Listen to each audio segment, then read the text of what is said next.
कोल्हापूर जिल्ह्यामध्ये 13 ठिकाणी नगरपंचायत नगरपालिकांच्या निवडणुका लागलेल्या आहेत। यापैकी भारतीय जनता पार्टीच्या वतीनं आम्ही जे नगराध्यक्ष आहेत त्यामध्ये आम्ही आणि मित्रपक्ष म्हणजे युती करून म्हणा किंवा आघाडी करून म्हणा भाजप 4 ठिकाणी नगराध्यक्ष पदाची निवडणूक लढवत आहे कमळ चिन्हावर, 4 ठिकाणी जनसुराज्याच्या चिन्हावर आपण लढवत आहोत, 2 ठिकाणी ताराराणी आघाडीच्या चिन्हावर आपण लढवत आहोत आणि 1 ठिकाणी भाजपचे आमचे उमेदवार आम्ही शिवसेनेच्या म्हणजे धनुष्यबाणाच्या चिन्हावर आपण ती निवडणूक लढवत आहोत। असे एकूण 13 पैकी 11 ठिकाणी आपण उमेदवार नगराध्यक्षपदाची ही निवडणूक लढवत आहोत।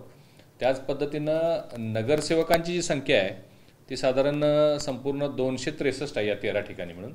यामध्ये 87 ठिकाणी भारतीय जनता पार्टीचे कमळ चिन्ह घेऊन निवडणूक लढवत आहेत, 41 ठिकाणी ताराराणी आघाडी आणि 42 ठिकाणी जनसुराज्य, 12 ठिकाणी जनसंघर्ष आघाडी, अशी एक मोठी संख्या म्हणजे मला वाटते सगळ्यात जास्त संख्येनं आम्ही भारतीय जनता पार्टी आणि युतीच्या वतीनं या नगरपालिकांमध्ये आता सामोरं जात आहोत। पश्चिम महाराष्ट्राचा विचार केला चित्र दिसून येत आहे। वस्तुस्थिती अशीच महायुतीमधल्या पक्षांमध्येच ही लढत होती आणि त्याचा फायदा महायुतीलाच होणार आहे। म्हणजे राज्यामध्ये जर काउंट करायचं म्हटलं तर पश्चिम महाराष्ट्रात सगळ्यात जास्त नगराध्यक्ष हे महायुतीचे दिसतील अशा प्रकारचे चित्र दिसतं। सोलापूर, सातारा, सांगली आणि कोल्हापूर या 4 जिल्ह्याचा आढावा साधारण मला संपूर्णपणानं आहे। या ठिकाणी जसं सूत्र आमच्या वरिष्ठांनी दिलेलं होतं की शक्यतो युती करा आणि नाही झालं तर मैत्रीपूर्ण लढती करा, पण बहुतांश ठिकाणी आमचेच जे 3 पक्ष आहेत भारतीय जनता पार्टी, शिवसेना, राष्ट्रवादी यांच्यामध्ये युती बहुतांश ठिकाणी झालेली आहे। काही ठिकाणी स्थानिक पातळीवर पक्षाचं चिन्ह न घेता आघाडी करा म्हणून सांगितले गेलं, त्यामध्ये सुद्धा आमच्याच पक्षाचे लोकांनी आघाडी केलेली आहे। काही ठिकाणी पक्ष आणि आघाडी अशा सुद्धा युती झालेल्या आहेत। परंतु एक मात्र निश्चित आहे, जसं मी कोल्हापूरचं ठामपणानं सांगतो की 13 नगरपालिकांमध्ये 13च्या 13 ठिकाणी महायुतीचेच नगराध्यक्ष आणि महायुतीची सत्ता येणार आहे। म्हणजे ज्या पद्धतीनं विधानसभेला मी सांगितलं होतं 10-0 होईल, त्या पद्धतीनं कोल्हापूर जिल्ह्यामध्ये 13-0 असा निकाल आपल्याला पाहायला मिळेल आणि अशीच परिस्थिती सातारा, सांगली आणि सोलापूरमध्ये सुद्धा वर्चस्व जे आहे ते महायुतीचंच असेल। त्या मग युतीच्या माध्यमातून असेल, आघाडीच्या माध्यमातून असेल, आमचा जो थेट आमची ज्यांच्याशी लढत आहे काँग्रेस, उद्धव ठाकरे यांची शिवसेना आणि पवारसाहेबांची राष्ट्रवादी यांचा कुठेही फारसा प्रभाव या 4 जिल्ह्यांमध्ये दिसत नाही, कारण महायुती आता स्ट्रॉंग झालेली आहे आणि युती करत असताना सुद्धा त्या पद्धतीचे ताकदीचे बलाबल असणारे आघाडी करत असताना सुद्धा असे लोक बरोबर घेतलेले आहेत। काही ठिकाणी वेगळ्या पक्षाचे लोक असतील तरी आमच्या चिन्हांवर हे निवडणूक लढवत आहेत।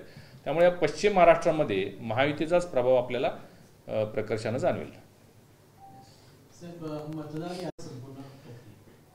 हे पहा, मी त्याचं समर्थन करत नाही आहे, परंतु ज्या प्रभाग रचना झाल्या आणि 4चा प्रभाग झाला, 4चा प्रभाग होत असताना म्हणजे जे डिवायडेशन झालेलं आहे त्यामध्ये खूप मोठ्या प्रमाणात संपूर्ण शहरामध्ये डिवायडेशन झालेलं आहे आणि त्यामुळे कदाचित या मतदार याद्यांमध्ये गडबड असू शकेल।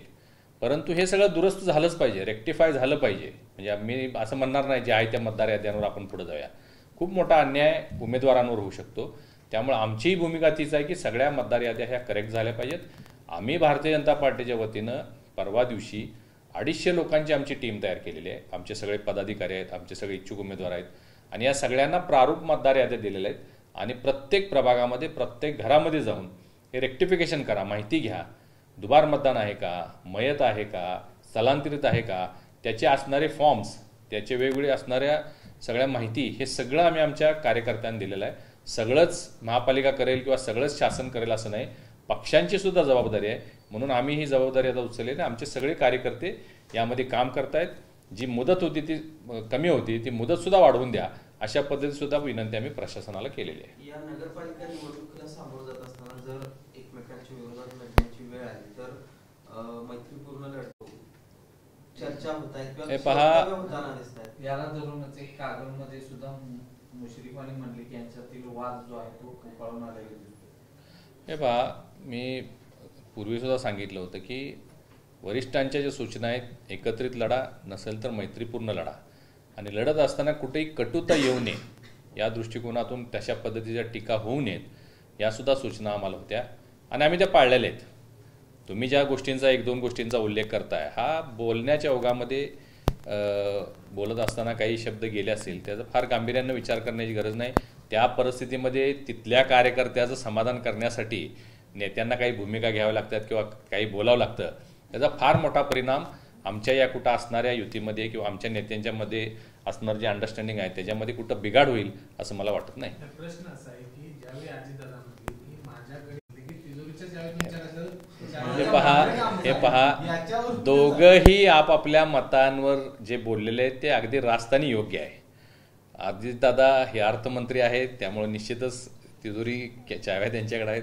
आणि दादांचं बोलण्याचं, आता दादा बोलत असताना कुणीतरी सांगितलं असेल की अजितदादांची भूमिका अशी आहे, तर त्यामुळं ते मुख्यमंत्री आमच्या पक्षाचे असल्यामुळं त्यांनी ती भूमिका मांडलेली आहे. ह्यामध्ये कुठेही वितृष्ट निर्माण व्हावं ही त्याच्या पाठीमागची भूमिका नाही. दोघंही आपापल्या ठिकाणी बरोबर आहेत असं मला वाटतंय. ह्या प्रकरणात वितृष्टचा विषय नसला तरी कागदमध्ये ज्या पद्धतीची भाषा वापरली, मी सांगितलं, फार त्याचं विश्लेषण करण्याची गरज नाही आहे. त्यावेळी त्या कार्यकर्त्याचं समाधान करण्यासाठी नेत्याला घ्यावी लागणारी ती भूमिका आहे. निवडणुकीनंतर सगळे एकत्रितरित्या फिरत असताना तुम्हाला दिसतील. दुसरीकडे जिल्हाभरात भाजप अशी देखील भारतीय जनता पार्टी कुठेही बॅकफुटवर आलेली नाही, येणार नाही. कागलचा जो निर्णय झालेला हा वरिष्ठांचा, सन्माननीय मुख्यमंत्री महोदयांचा निर्णय होता. त्यांचा फोन आला आणि त्यांनी सांगितले की आपण अशा पद्धतीने इथं युती करण्याचं ठरलेलं आहे आणि अन्य कोणी आपले उमेदवार तिथं भारतीय जनता पार्टीचे स्वतंत्र उभे राहू नयेत एवढी काळजी घ्या हे त्यांनी सांगितल्यामुळे वरिष्ठांचा निर्णय हाच म्हणजे सर्वस्व असतो. त्या दृष्टिकोनातून आम्ही बाकी उमेदवार आमचे उभा केले नाहीत. आता त्यांची CM साहेबांची या पाठीमागची जी भूमिका आहे ती भविष्यातल्या काही गोष्टींचा विचार करूनच त्यांनी तो निर्णय घेतलेला आहे आणि कदाचित समरजितराजे भाजपमध्ये यावेळेत येणार असतील यासाठी हा निर्णय घेतला असावा. त्यातून नुकसान काही होणार नाही. कार्यकर्ते आमचे काही आज नाराज झालेले तिथले भारतीय जनता पार्टीचे आणि आम्ही त्यांना भविष्यात चांगल्या ठिकाणी संधी देऊ अशा पद्धतीचं आम्ही त्यांना आश्वासन दिलेलं आहे. प्रचारासाठी खरं तर आता काहीच दिवस असणार आहेत. या काळात मुख्यमंत्र्यांची किंवा मोठ्या नेत्यांची भाजपची सभा, सगळ्यांच्या सभा आता येत चाललेल्या आहेत. सन्माननीय मुख्यमंत्री देवेंद्रजी फडणवीस साहेब यांची चंदगडमध्ये 30 तारखेला सकाळी 11:30 वाजता सभा ही निश्चित झालेली आहे.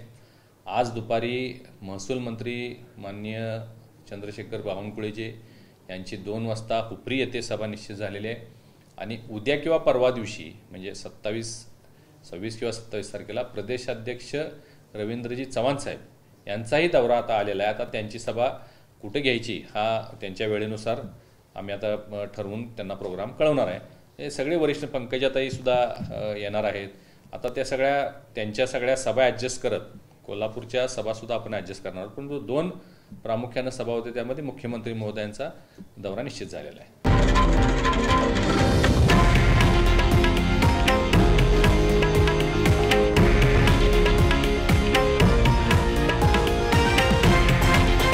हे आहे देशातील नंबर 1 न्यूज नेटवर्क आणि आपण पाहत आहात TV9 मराठी, एकमेव.